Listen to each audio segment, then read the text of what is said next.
Alright, Eric here, finally giving you this deck profile that I kept telling y'all I was actually going to finally do. Also, just so you know, this is deck profile on Bujin's, and I did win the first ever Gamestop Locals tournament. I came in third out of about 40 people. I'll post my matchups in the description bar, so let's go ahead and get started on deck profile. Alright, first up. 3 Yamatos, gotta have them. Main card of the deck, can't win without it. Well, could, but it's gonna be pretty hard. Fact is, during end phase, grab a Bujin monster, add it to your hand, then you can send 1 card from your hand to the graveyard.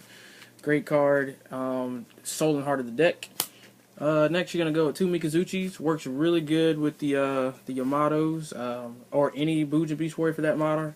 They die, he special summons, and then if a Bujin gets sent from your hand to the graveyard, he searches out a Bujin spell or trap, which is going to be your Carnations or your Regale of the Sword. Next, gonna go with 2 Hirumes. Great effect, really sped up the deck. All you gotta do is banish a Bujin monster and special summoner to the field. 2000 beater, and if she does die, which a lot of people don't use this effect, you can discard a card and make your opponent discard a card, so it's pretty legit. I take in 1 Arasuda simply now because of Hirume plus the monsters I run. So also, he's always going to come out in defense if you special summon him by banishing a Bujin monster at any time. He's got 1900 defense, not half bad. Plus, if you crane him, he goes all the way up to 32, so not bad at all. And his effect is if you add a card from your deck to your hand, you can draw a card then discard a card. So it works really great when all 4 of them are on the field. Alright, 2 turtles, simply for the fact I needed room, plus not too many people run targeting effects anymore with the meta right now. So you can cut them down to 2 instead of 3. Works just as good. That's also why I take in 2 Bujingi hair. So many things try to get like field wipe or dark holes or destroy a monster. So turn 1, if I open up Yamato, I would always drop a hair. Not only does it stop them from destroying a monster or even defeating them by battle, but I still have my Yamato for next turn to go for Susanoo. Plus, it makes Bujin Carnation live as well. Alright, also run 3 hairs. All my friends keep telling me to cut it down to 1 or 2. That's freaking stupid. Why would you not? This makes your opponent literally scared to swing at you. If they don't swing at you, then I'll swing at you. Plus, I have the protection of turtle and hair in the graveyard, so I'm not worried. 3 cranes is just too good, way too good. 1 Quillin. Quillin gets over problem cards such as Phoenix Chain, gets over Swords Revealing Light, Skill Drain. What else? Mind Drain to get rid of, stop the cranes, etc. Basically, any face-up card, Quillin can get rid of it. Even problematic monsters. Also run Bear. I run 3 Tinkies in this build, therefore Bear is awesome. I can search him out, plus he can search my Tinkies, which also get me my Yamatos and or Mikazuchis. So it's just a great card, really great card. 1 Effect Veiler. Effect Veiler saves lives, guys. I think every deck should always run at least 1.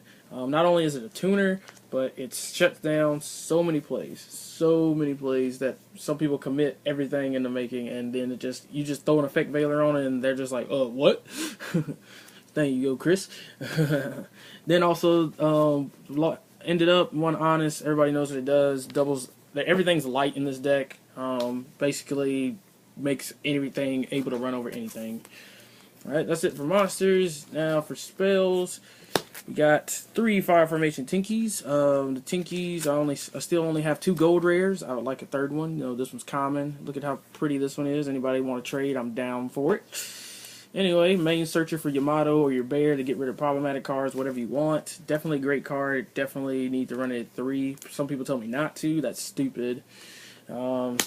Well, not stupid, but it's just not something I like to prefer. I prefer to play. I mean, like, if you can have an instant Yamato, why not?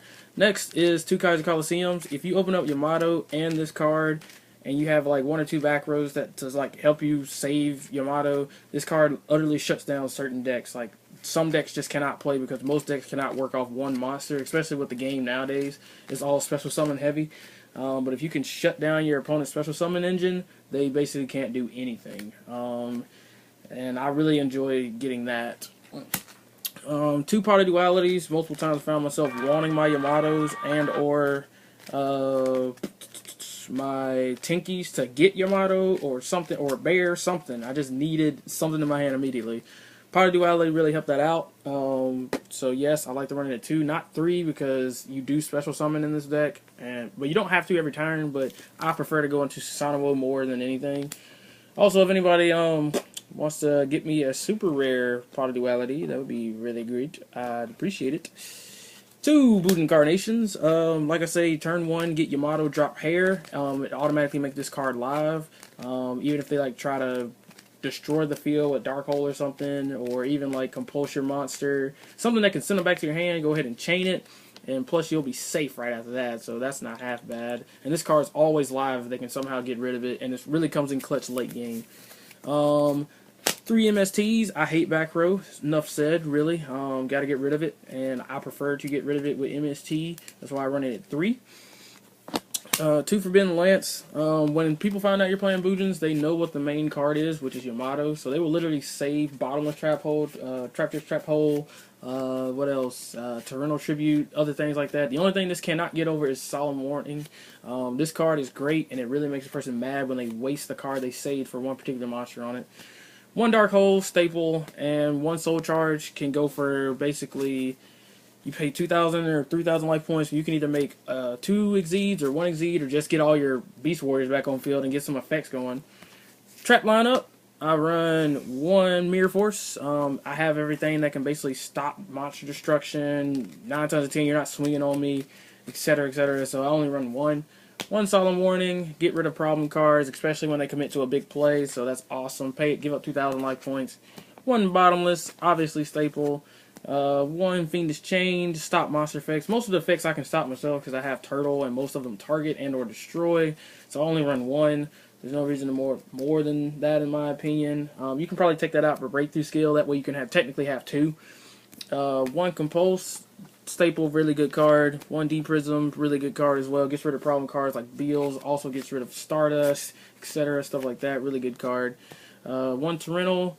And 1 Force Back. I take in the Force Back because you never know. Sometimes people need that first normal summon. This card not only shuts off the normal summon, it negates it. Plus it shoots it back to their hand. So it's like running 2 Compulses. On to the extra deck.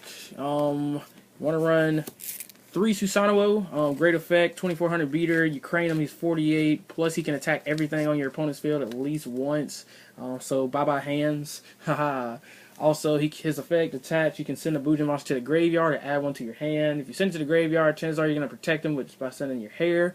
Or you might go ahead and add to your hand and get your cranes, and more than likely, or even your Hirume. I've seen some pretty beast plays off that. 1 Kagasuchi. If you make this guy, you're only going to want to make him once because he mills 5 cards when he comes out. But he can save himself or any other Bujin Beast Warrior just by attaching the material. Plus, for every Bujin card you mill, he gains 100. 9 times out of 10, when I summon this guy, he's always 2,800. So, really, really good card. Really good card.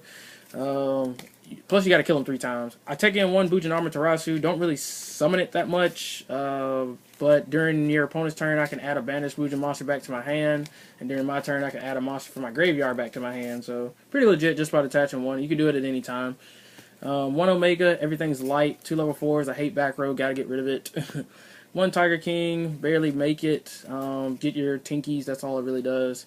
Cowboy, definitely 1. I love this. Always bring him out in defense or get over problem cards. Burn for 800. 1 Ragnar Zero, because people like to beef their monsters up, in which case I can just destroy them and draw cards. Especially with Tinky being a thing. 1 Silent Honor Art gets over problem cards, plus it swallows them all up. Stealing, the new way of Yu-Gi-Oh! Number 50, Black Ship of Corn. Gets over problem cards like Zen Mains and other problems like in windups or something like that. Plus they get burnt for 1,000. Diamond Dire Wolf gets rid of problem field spells in my case, and also gets rid of problem cards such as Fiend's Chain, etc. Stuff like that. 1 Heartland Draco. I literally won the game because I had Kaiser Coliseum. My opponent had 4,000 attack, and I had Heartland Draco. They can't swing on him when you have a face-up spell, and he can attack directly when you attach material. So I attached material, swung directly, twice, won game. Rhapsody and Berserk, mainly because he can banish. I had space for it, plus he can banish 2 cards in your opponent's graveyard. Sometimes people commit their entire play to the graveyard, and if you can mess that up, you really mess up their play. And then last but not least, Stillsworn Roach, because I know artifact players are out there, and I will summon him turn 1 if I can. And that is about it, guys. Your side deck is up to you, but let me know how you thought about my deck profile, and hopefully I can get better. Thank you.